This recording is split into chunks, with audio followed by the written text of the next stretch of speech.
Hello there everybody, Sam Strains here, welcome back to the railway and welcome back to another running session. As you can tell, today the layout is all set up to run some 060 tender engines. Now before I get started, I will just first apologise for my voice. Now I'm not sick or anything, but I do have hay fever and it seems to have been quite bad at the moment, so my voice is going to sound a little bit weird, but hopefully it won't spoil things too much. So anyway, yes, 060 tender engines. And normally at this point I would start saying something along the lines of how difficult it's been to choose 6 tender engines to run, but that really wasn't the case today. It took me about a minute. I walked by my shelves and thought, oh yes, this one, and within about a minute I'd picked them. So for some reason it was easy to pick my favourites today. Obviously I haven't been able to show all the ones I've got, but I'm hoping you're really going to enjoy the ones I have chosen today. So we're going to start off with one from the LNER. Hope you enjoy. Keep an eye out for which one is your favourite and let me know at the end in the poll. But that's all I've got to say as an introduction, so let's get started with some 060 tender engines, and of course I hope you enjoy it. Okay, let's go.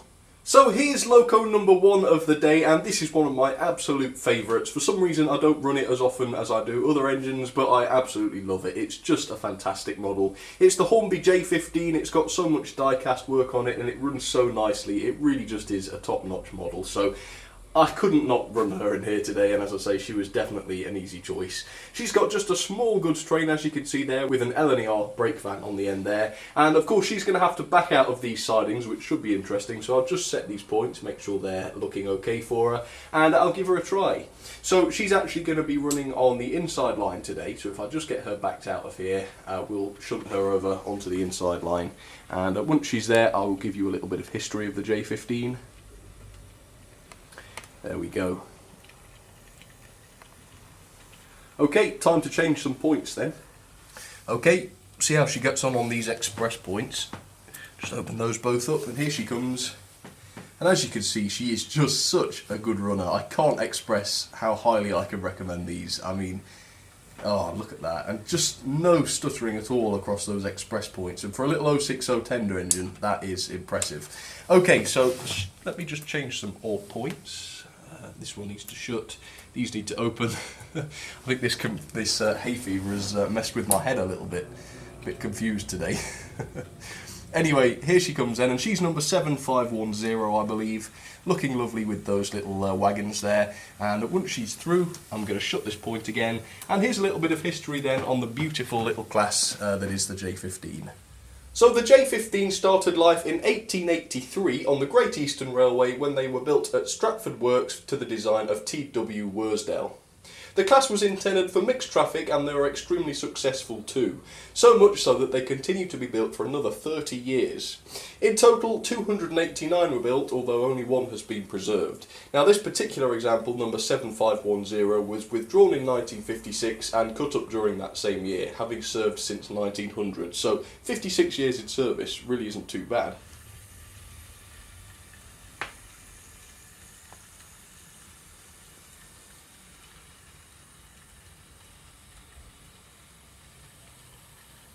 Okay, I'm going to bring this little beauty to a stop then for you. I'll try and do it in shot. Okay, just there's going to be fine, I reckon. There we go. So yes, there she is, the J15. Absolutely love that one. She's going to take some beating, I reckon, today, but I'm definitely going to try. So next up, bit of a surprise for you. Not something I've ever done before, so I'm hoping you're going to enjoy it as much as I'm going to. Okay, let me go over there and I'll show you what this is. So here it is 2 Southern Railway Q1s double heading. Now, I've never ever thought to double head the Q1s before. Goodness knows why, because I love them to bits, but yeah, never done it before. Now, to be honest, the 2 that I'm double heading aren't particularly realistic together, because of course one's in the Southern livery and one's in BR black. But as you can see, this is the Southern version. Absolutely love this. It's in pristine condition, number C24 of course. It's one that Hornby did just last year. And then of course the one behind her is the BR black version, but this one is weathered, and she's running number 33009. Absolutely beautiful together, even though probably not very prototypical. And of course the key colour for the Southern Railway was green, so I've tried to pick some green rolling stock. No particular reason, I know they didn't just pull green rolling stock, but I thought that would be nice to do just for today, so as you can see there's some of that. But for now then, let me open up these points and we'll see how the 2 Q1s deal with each other. Hopefully the 2 ugly ducklings will get along with each other just fine. Okay, let's give this a try, and of course they're going to be running on the middle line.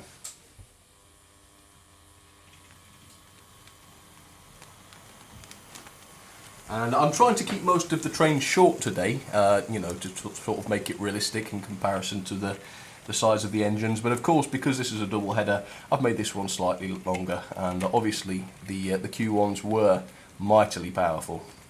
Okay, let's get them onto the middle line then. Right, so it's this one, and of course it's not very often that I actually do double headers in these running sessions. So yeah, quite a bit of a change from the normal that, and I quite enjoy it. So let me know in the comments what you think about that. I'm pretty excited by 2 Q1s double heading. As I say, no idea at all why, that's not something I've already tried. But for whatever reason, yep, this is the first time. Alright, very nice. Here's a little history then on the Ugly Ducklings. So, designed by Oliver Bulleid, the Q1 first appeared in 1942, and they were a class of austerity freight locomotives used heavily during the Second World War. Although to many the class was not an attractive one, the engines were extremely efficient and powerful, and they were pretty much considered the ultimate design of 060 locomotive. The Q1s easily hauled trains which were usually only suitable for much larger engines, and this, combined with their relatively light weight, made them perfect for all manner of different duties and routes. A total of 40 were built during 1942, but sadly only one remains in preservation, at the NRM of course, and that is number C1.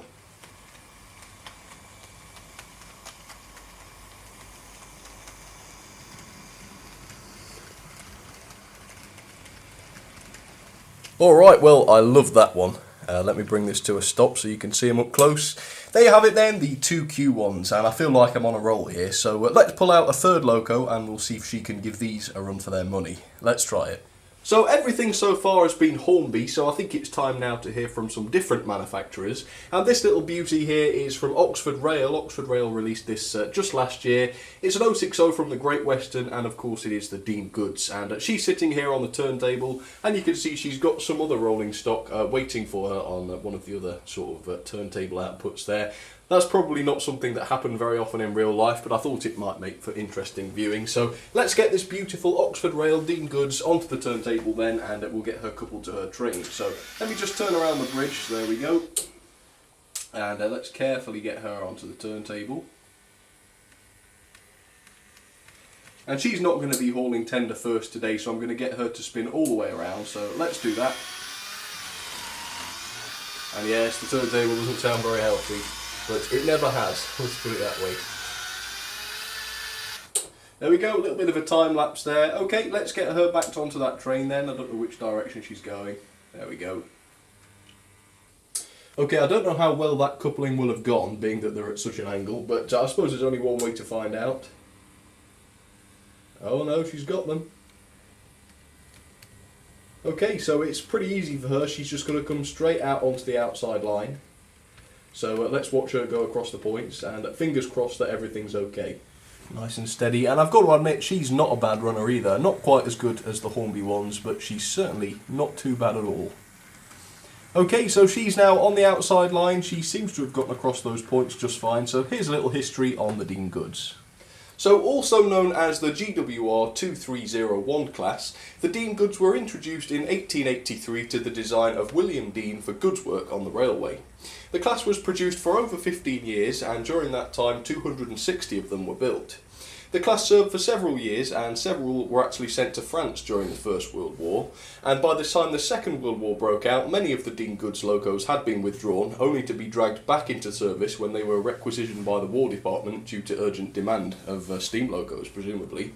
54 of the class survived until 1948, when of course nationalisation occurred and they were acquired by British Railways, and as time went by they were eventually replaced by the standard class 2s, and the last of the Dean Goods was withdrawn in 1957, being 60 years old.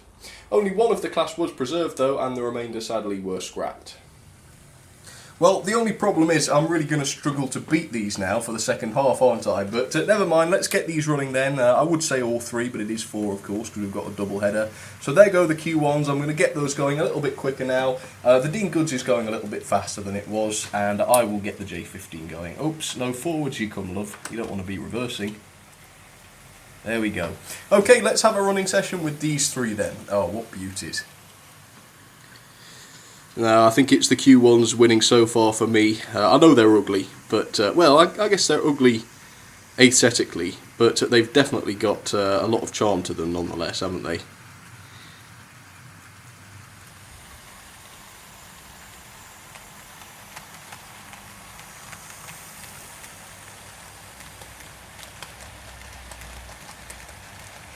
But that Dean Goods is lovely, isn't it? Such a lovely livery, that.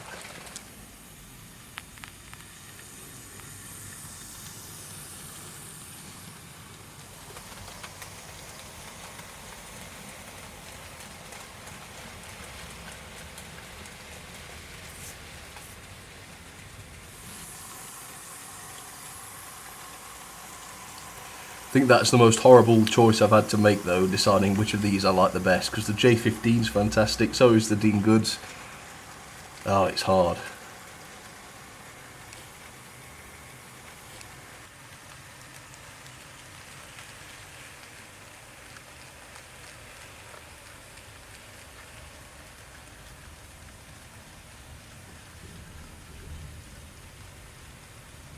Okay folks, well I reckon that'll do it for this first half, so what I'm going to do is, as usual, I'm going to stick all these locos and things back into their sidings where they started, and then I'll be right back with you in just a few seconds to carry on with the running session, to run the second lot of 3 locos of the day. So I'll be right back in just a second folks, see you in a minute.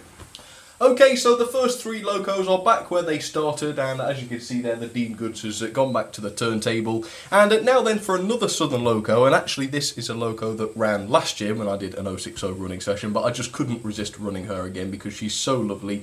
This is the Drummond 700 class, and for me personally, what's special about this particular model is that if you look at her closely, you can see that lovely green lining on the loco there, which is just superb. I absolutely love that. So that's the reason I bought her in the first place, and that's the reason I continue to run her still today. And as you can tell, she's got just 3 Southern coaches, which are my favourite type of coach probably from the Southern Railway. They're sort of light green ones. Don't exactly know the name of that. I suppose they might be olive green or malachite, I'm not too sure. Anyway, let me open up these points and stop rambling, and let's get this gorgeous Drummond 700 class out onto the inside line. So there she goes, and of course while she runs around I will give you a little bit of history of the class. Alright, let's do it. So the 700 class was designed by Dougall Drummond, and they were designed and built in 1897 for the LSWR, where they carried out light freight work. In total 30 were produced, but all of them were eventually modified to include superheaters, which changed their appearance slightly because I think they had to have new extended smoke boxes fitted. The class looks extremely similar to other Drummond designs, specifically the M7 and the T9, because actually they shared standard parts such as boilers and things, which did give Drummond locos quite a unified look, I think. Sadly, all of them were scrapped, none were preserved, and the final examples started to disappear in the early 1960s after serving for 65 years, so not a bad run all in all. Okay, let's bring her to a stop just there then, and she's a little bit better lit just here, so hopefully you'll be able to see some of that green lining. Yeah, she's fantastic, and I couldn't resist running her, so I know she's one that gets run a fair bit, but I can't really help that. There's definitely not much I can do about it. So there she is then, 695, absolutely beautiful, and she's going to run again in just a moment. But up now then, here is the next loco. So here we have a vintage loco then, and this one's also from the Great Western, and to be honest with you, the reason I've picked this one is because she's in a more interesting green livery, as opposed to just black, as a lot of the 060s are, so I thought I would change things up a bit with that. So anyway, this is the Collet class, or the Collet Goods, whatever you want to call it, and she is going to be hauling tender first, although of course she's going to have to push her coaches out of this siding, and she's going to be hauling, when the time comes, these 3 Great Western coaches, quite old-fashioned coaches to go with quite an old-fashioned loco. So hopefully this will be good. Let me get her out of here then. This might go a little bit wrong because obviously pushing coaches through points is a little bit dangerous, but we'll try it. Here she goes then, nice and steadily, not too quick. And she's mainline, by the way, although backmen do continue to use this mould, I believe.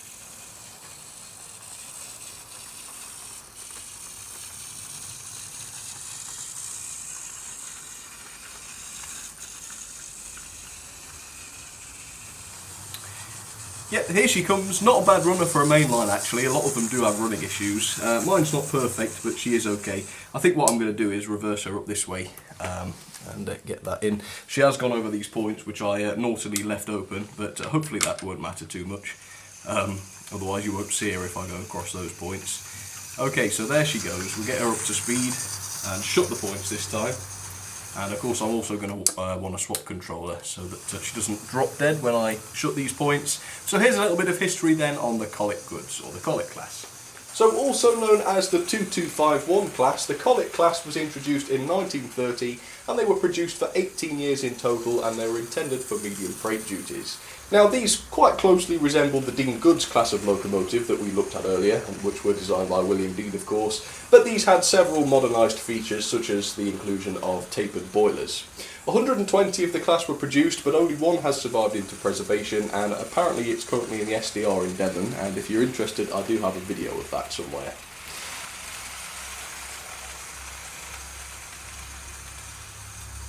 So there you have it then, the mainline Collet class still going strong after so many years, and she prefers to run at a good speed. Obviously the motors like it that way, and also she doesn't have tender pickups or anything like that, so she's got less chance of cutting out if she's going at a nice healthy speed, so that's why she was racing along. But yes, there she is in BR green, but lined green nonetheless, so really lovely that one. And she'll run again in just a moment, but of course there is one last loco still to show you, so let's head up to the country station and I will show her to you. So I'm finishing off then with another loco from the LNER. This one is a very popular one actually. Designed by Gresley, it's a J39, also in BR black, but doesn't she look elegant in that BR black? And this was definitely a freight locomotive, so I can't really get away with putting coaches on her, although I suppose I could actually. Yeah, they did do some passenger work once in a while, but not today. Mine is going to be doing goods, as you can see there through the shed. You can't see them too great, but it's a bit of a mixed goods train. So anyway, I'm going to get these points open, there we go, and let's hear from the J39 then. Let's see if she still runs okay.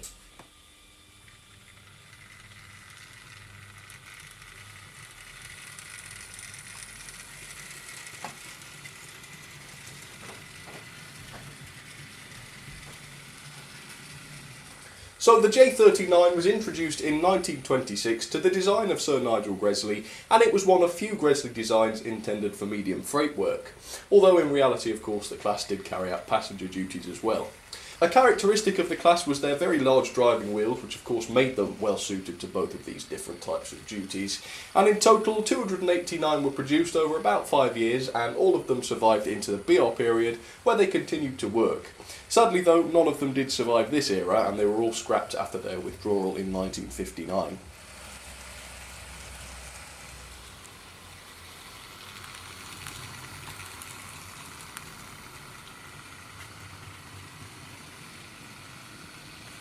Alright then, well that is all 6 for today, and all there's left to do really is get them all running beside each other. So here we go with the Collet, and of course the Drummond 700 class. Okay, enjoy this then, I'll get some more shots from around the room. Blimey, she's going for it. She is a quick one. It's just nice to see her running well though, to be honest. So I won't complain. So now you've seen all 6 locos of the day, you can let me know in the poll if you like which one was your favourite.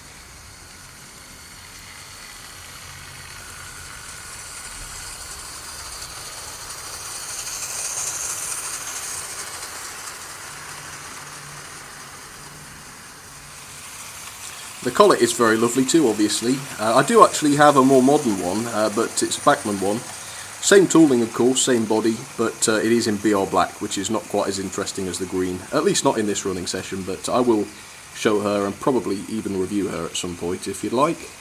So let me know in the comments if that's something you'd like to see me do, and I will definitely do that for you.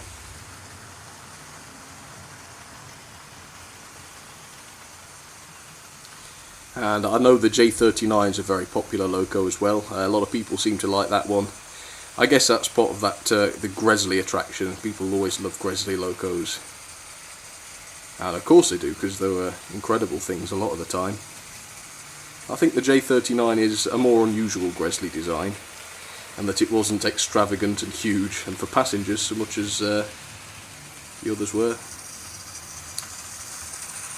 And there goes the Collet.